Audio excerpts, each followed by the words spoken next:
আসসালামু আলাইকুম গাইস, কেমন আছেন সবাই? আশা করি সবাই ভালো আছেন। আমি আল্লাহর রহমতে আলহামদুলিল্লাহ অনেক ভালো আছি। তো আজকে হচ্ছে আমার দ্বিতীয় নম্বর ব্লগ। তো সবাই আমার ব্লগটা সুন্দরভাবে দেখবেন, পুরো ফুল ভিডিওটা দেখবেন। তো কোনো জায়গা থেকে স্কিপ করবেন না। তো আজকে হচ্ছে আমার দ্বিতীয় নম্বর ব্লগ। তো আজকের ভিডিওটা আমি শুরু করতে যাচ্ছি মানিকগঞ্জ থেকে। তো মানিকগঞ্জে আসার একটাই রিজন, সেটা হচ্ছে আর মানিকগঞ্জে বিজয় মেলা শুরু হচ্ছে, সবাই তো জানেন। তো সে বললো একটু মানিকগঞ্জে আসলাম এবং একটু ঘুরবো, এদিক ওদিক যাবো এবং একটু বৃহত্তর ভিডিও যাবো। তো সবাই আমার ভিডিওটা ফুল দিয়ে দেখবেন এবং একটু মেলা যাওয়ার আগে একটু যাই, যে দেখে মানিকগঞ্জ ইস্তেমার ময়দানে যারা আপনার স্বাগত করবেন।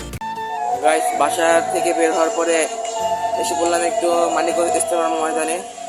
তো ইস্তেমার ময়দানটা দেখে মনে হচ্ছে আগের মতন নেই, মানে আগে এটা অনেক বড় ছিল, এখন আর কি একটু ছোট করে ফেলেছে, মাঝখানে আমার বাউন্ডারি দিয়েছে। এবার মনে হয় ইস্তেমা হবে না, হতেও পারে এই 20 তারিখে ইস্তেমা তো হয়। এখানে আসলাম, দেখলাম অনেক কিছুই ঘুরে গেছে, মানে অনেক দিন ধরে আসি না, তো প্রায় আজ থেকে 2-3 বছর। এখানে কিছুক্ষণ রেস্ট নিই, কিছুক্ষণ বসি, দেন পরে আবার মেলার দিকে আবার যাবো। গাইস, মোমিনের বাসা থেকে আসার সময় মানে বললো ওর কাছে 1 টাকাও নেই, কিন্তু এখন আবার ও যেন 5 থেকে কি যেন খেয়ে আসলো, তার মানে ওর কাছে থেকে আসলো কোথায়? ওর পকেটে আমি সার্চ করতে গেছি, ও পকেটে সার্চ করে দেয়নি। তার মানে কি কোথায় হচ্ছে দেখেন, ও আবার কি খেলে আসতেছে, দেখছেন? ও টাকা নিয়ে আসছে কিন্তু তবু আমাকে বলেনি, কিন্তু ও কিন্তু আমার টাকাগুলো নষ্ট করতেছে। এখন বলছি ওকে আর 1 টাকাও দিব না, আমার টাকা দিয়ে আমি ঘুরবো, ওর টাকা দিয়ে ও ঘুরবো। মাঠ থেকে বের হয়ে কিন্তু আমি মেলা চলে আসছি, আপনাকে বলা হয় নাই। মেলা আসার পরে একটা রিজন, সেটা হচ্ছে মতো কম, এখন সিরিয়াল কম, তার জন্য একদম উপরে উঠতে পারবো। উপরে উঠে তারপর আপনাদের সাথে দেখি ক্যামেরা কি ধরা যায় নাকি ধরা যায় না। গাইস, চেষ্টা করবো আমরা জয়যুক্ত করি। রাতে যে উঠছিলাম তার থেকে একবার একটু জোরে উঠে যাচ্ছে।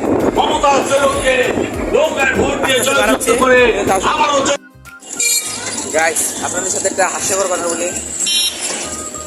আমি নৌকায় উঠছিলাম, নৌকায় উঠে দেখি আমার পকেটে যখন 300 টাকা, তখন আমি নৌকায় উঠছি। নৌকা ওঠার পরে দেখি আমার কাছে নাই আর 100 টাকাও। মনে হয় চোখে ভুল দেখছি। কি তোর মনে হয় কি মনে হয়? তোর আগে কত দেখছিলি?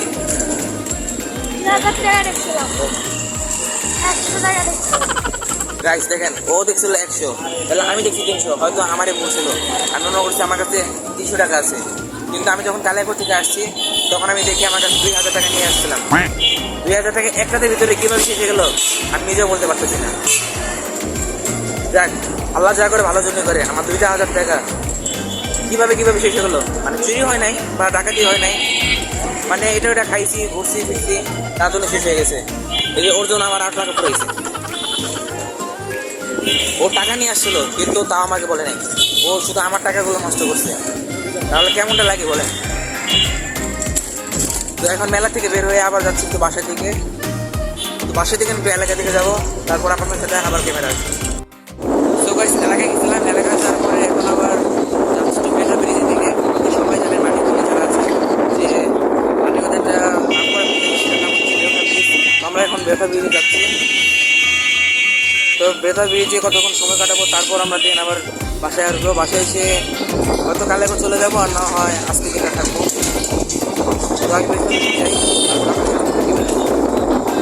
আর আজকে আমি গেটারমানের পরে আবার দেখছি, আর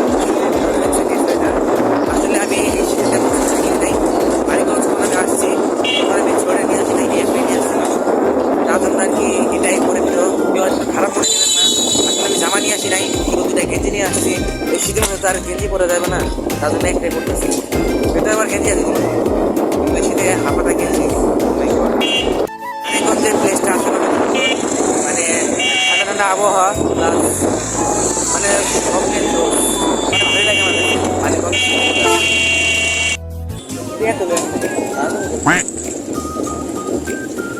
সময় তো ট্রেন নিয়ে আসি, আমি তো ট্রেন নিয়ে আসি নাই, ভাড়া দেবো কেমন হন? আরে সত্যি কথা, আমি ট্রেন নিয়ে আসি নাই। গাইস, কাকারে কিভাবে রাজি করাবো আমি বুঝতেছি না। আসলে আমি টাকা নিয়ে আসি নাই, টাকা আনতে ভুলে গেছি, বাসায় টাকা রাখছি। দেখা টেস্ট আমার নিয়ে দেবেন কোন কি কাকা? এই তো করছি, টাকা মানতেছে না। ওয়েদার কিন্তু একদম জোস, মানে বিকেল দিক দিয়ে এই জায়গায় অনেক মানুষ হয়।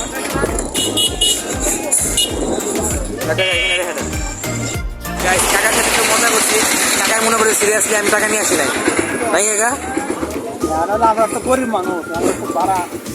গাইস কাকায় সিরিয়াসলি নেই নিচে, মনে করছে আসলে আমি টাকা নিয়ে আসিনি। যাক, কাকায় মন খারাপ করে ফেলছিল। গাইস আজকের ওয়েদারটা কিন্তু আসলে অনেক জোস, হয়তো ক্যামেরা কতটুকু বোঝা যাচ্ছে, কিন্তু আমি নিজে নিজে বুঝতে পারতেছি যে আজকের জোসটা, মানে সরি কথা একটু ভুলে গেছে, আজকের আবহাওয়াটা কীরকম, মানে অনেক মিষ্টি। এতদিন মানে আগে যেরকম আসতাম সেরকম, মানে সেরকম মানুষ হয় নাই গাইস। আর মুখ একটু কথা আসতেছে না, তো তার জন্য মানে আমি যে নতুন ব্লগ করতেছি তার জন্য আর কি কথাগুলো মুখ দিয়ে আটকে আটকে যাইতেছে, তার জন্য সবাই এটাকে ইগনোর করেন, কোনো সমস্যা নেই।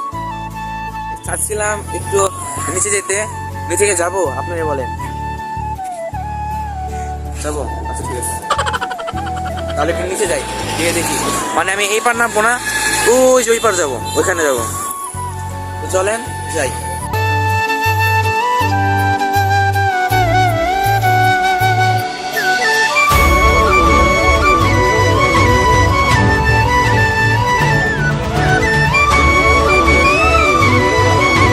গাইস একটা জিনিস দেখলে খুব ভালো লাগলো, সেটা হচ্ছে এই শীতের মধ্যে আমরা কিনা গোসল করতে ভয় পাই, তার মধ্যে এই শীতের মধ্যে সন্ধ্যার সময় দেখেন, একটু আগে ওনারা পানির মাঝখানে গেছিল, পানির মাঝখানে গিয়ে এই যে গাছগুলো দেখতেছেন, এই গাছগুলোর মধ্যে ওনার পানি দিতেছে, মানে ভাবতে খারাপ লাগে। নতুন ব্লগ করতেছি তো অনেকে আমার চ্যানেলের নাম শুনতে চাইতেছে, এমন শরমে আমি দিতে পারতেছি না, অনেকেও দেই অনেকে দেই না, কারণ ব্লগ সারি নাই, যদি দেখে আমি একটা ব্লগ সারি নাই, মনে করেন মানে আমি 3টা ব্লগ করছি, 3টা ব্লগের মধ্যে আমি প্রত্যেকটা 3 দিন ধরে করতেছি, কিন্তু একটা এখান থেকে ছাড়ার নাম নেই, কারণ এডিট করার সময় পাচ্ছি না, করার পরেই আমি ছাড়বো, কালে করে যখন যাবো কালে করে যাওয়ার পর ছাড়বো। তখন গাইস মানুষ আমাদেরকে এমনভাবে তাকে দিচ্ছে, মনে করেন আর বলতে হবে না, এই ব্রিজ দিয়ে এমনভাবে বাইক নিয়ে যায় মনে হচ্ছে ওরা মাটি দিয়ে না প্লেন চালাচ্ছে, এরকম একটা অবস্থা। গাইস আমি তো চেয়েছিলাম নিচে নামতে, নিচে তো নামবো কিভাবে, দেখেন এত পরিমাণে খাড়া, নামা ইম্পসিবল না। ও বলতেছে ও নাকি দিক দিয়ে নামতে পারবে, এদিকে আয়, নামতে দে আবার। গাইস দেখেন ও কিভাবে নামতেছে,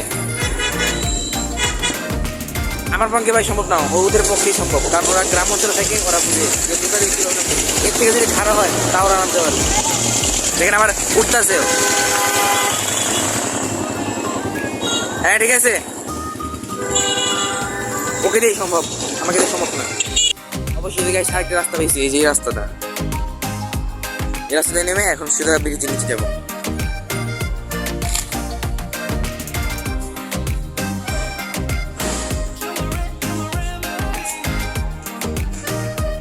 সম্ভবত এই যে বস্তাগুলো এই পানি নদীটার থেকে বালু উঠাচ্ছে, ওরা বালু উঠিয়ে এখানে রাখছে। গাইস আবার এত ঢাল কেন গাইস, ক্যামেরাটা মনে হয় প্রচন্ড নড়তেছে, সবাই একটু ইগনোর করেন। গাইস দেখেন এটা কি লেখছে, বিটিএস গাইয়া, ঠিক আছে, এটা যারা লেখছে তাদের জন্য একটা ধন্যবাদ, সবাই বুঝে যে বিটিএসটা কি। গাইস নিচে নিচে যাচ্ছিলাম তখন একটা সমস্যা হয়ে গেছে, থাক এই সমস্যাটা নাই বলে এখন নিচের থেকে আবার বাসার দিকে যাচ্ছি, একটা সমস্যার কারণে, সেই সমস্যার কারণে নাই বলি গ্রামের ভিতর দিয়ে। তো এই গ্রামের অঞ্চলটা আমার কাছে অনেক ভালো লাগে, সেটা অনেক জায়গা হচ্ছে, আপনারা একটু ইগনোর করেন এটাকে। তো দেখেন একটু গ্রামের ভিউটা,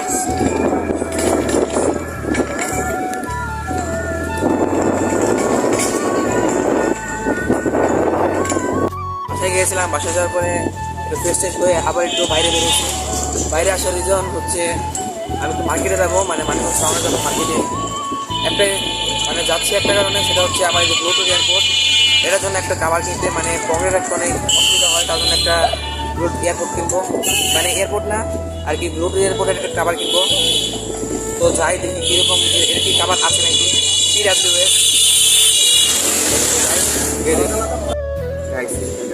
প্রায় মানে একটা মানে যখন বেজে গেছিলাম তখন হয়তো আপনার দিচ্ছে যে আমি একজন রিক্সাওয়ালারে বলছিলাম কেমন মোমেন আমি তো টাকা নিয়ে আসি না আমার সময় রিক্সাওয়ালা দিকে যাবে হায় হায় কাকা আমি তো টাকা নিয়ে আসি নাই হ্যাঁ আমি তো টাকা নিয়ে আসি নাই অন্তরে বাসা থেকে বেরিয়েছি টাকা নিয়ে আসি নাই যাবে কে ভাই হ্যাঁ টাউনে টাউনে একদম ধরো টাউনে যাবো একদম ধরো আসলে আমি টাকা নিয়ে আসি নাই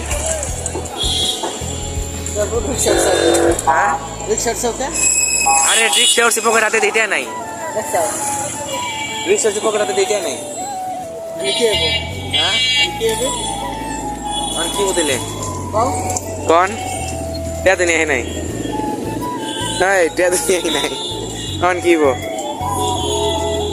নাম তোরা দিয়ে দৌড়া নাম গাইস কাকা মনে হয় খুব রেগে গেছে আচ্ছা যান টাকা নিয়ে আসছি সমস্যা নেই যান যান যান কাকা মনে করছে আমি সত্যি সত্যি টাকা নিয়ে আসি নাই তো কাকার সাথে একটু ফ্রড করলাম তো কাকা কিছু মনে করছেন নাকি কিছু মনে করেন না থাক গাইস কাকা মনে করছে সত্যি আসলে আমরা টাকা নিয়ে আসি নাই গাইস কাকা আসলে অনেক ভয় পেয়েছে আসলে মনে করছে আসলে আমরা টাকা নিয়ে আসি না কাকা একটুর জন্য আমাদের নামিয়ে দেয় নাই পরে বলছে যে আমরা টাকা নিয়ে আসছি কাকা সত্যি সত্যি মনে করছে যে আমরা টাকা নিয়ে আসছি আচ্ছা মানিকগঞ্জের এই যে আসলে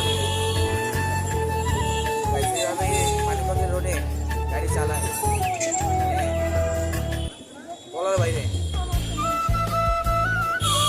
গাইস বলতে বলতে এসে বলছে মার্কেটে কিছু একটা এয়ারপোর্টে আবার বাইক না মার্কেটে গেছিলাম মার্কেটে একটাও এয়ারপোর্টে খাবার নেই মানে বলতে গেলে কোনো এয়ারপোর্টে খাবার নেই কিন্তু সার্ভিস নিয়ে দোকান তারপর দেখে একটু হলের সামনে যাই হলের সামনে গিয়ে বাইক কিনা তো গাইস আমি ওখানে খাবার পেলাম না তার জন্য আর কি একটু বাসায় এসে বললাম বাসার সময় একটু স্যুপ নিতে পারি নাই কারণ ওকে অতটুকু আর স্যুপ নিয়ে কী করবো তার জন্য একটু বাসায় আসলাম আমি অনেক খোঁজাখুঁজি করলাম মানে কোনো এয়ারপোর্টে খাবার নেই শুধু মোবাইল আর ব্যাগ করবো তার জন্য কি আর গাইস আপনার একটা ইন্টারেস্টিং জিনিস দেখে এটা হচ্ছে দেখেন এটা কি বুঝতে পারতেছেন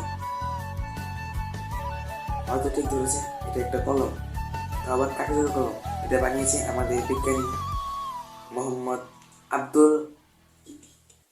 আব্দুল্লাহ মামা মানে আমার মামা হয় তো ও হচ্ছে আমার সামনে বসে আছে মানে খুব লজ্জা পাইতেছে দেখেন কত ছোট একটা বাচ্চা কত ব্রিলিয়েন্ট একটা জিনিস বানিয়েছে কাগজের কলম ও নাকি এটা স্কুলে এটা বিক্রি করে 10 টাকা করে কিনে একটা শীষ কিনে এটা ভিতরে ঢুকায় আমার একটা খুলো তো একটা দাও দেখেন ভিতরে একটা মাত্র একটা শীষ আর বাইরে শুধু কাগজ এটা বানিয়েছে একটা বাচ্চার মাথায় কতটুকু বুদ্ধি থাকতে পারে দেখুন গাইস এখন আমরা যে বলছি ওর মাথায় এই বুদ্ধিটা কীভাবে আসলো তোমার মাথায় এই বুদ্ধিটা কীভাবে আসলো আমি অনেক সময় লক্ষ্য করেছি যে স্টিলের কলম বা যেগুলো আমরা সাধারণত যে কলমগুলো ব্যবহার করি সেগুলো ব্যবহার করে আমরা ফেলে দিই কিন্তু ওগুলো ব্যবহার করে যদি ফেলে দেওয়ার পর পরিবেশটা অনেক দূষিত হয় সেটি কারণে মাথায় আসলো যদি আমরা কোনো রকম কাগজ বা কোনো কিছু দিয়ে বানাতে পারি এই যে এই কলমগুলো দেখুন কাগজের তৈরি এগুলো পচে যাবে সহজে আমি ভাবলাম যে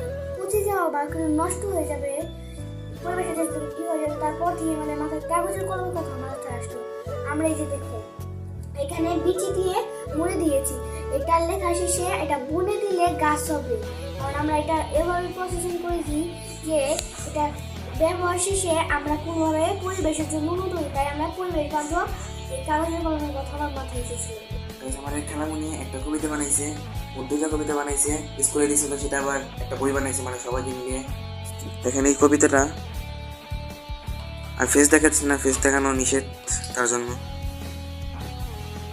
তো সবাই ভিডিওটা একটু ক্রস করে তারপর দেখবেন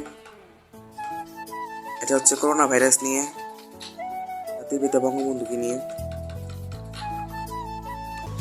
তো আজকে ভিডিওটা আমার এই পর্যন্তই যদি ভালো লাগে লাইক কমেন্ট শেয়ার করে পাশে থাকবেন এরকম ভিডিও পেতে আমাকে আরও উৎসাহ দিবেন যাতে করে আমি আরও ভিডিও বানাই তো আজকের জন্য সবাই ভালো থাকবেন সুস্থ থাকবেন আল্লাহ হাফেজ।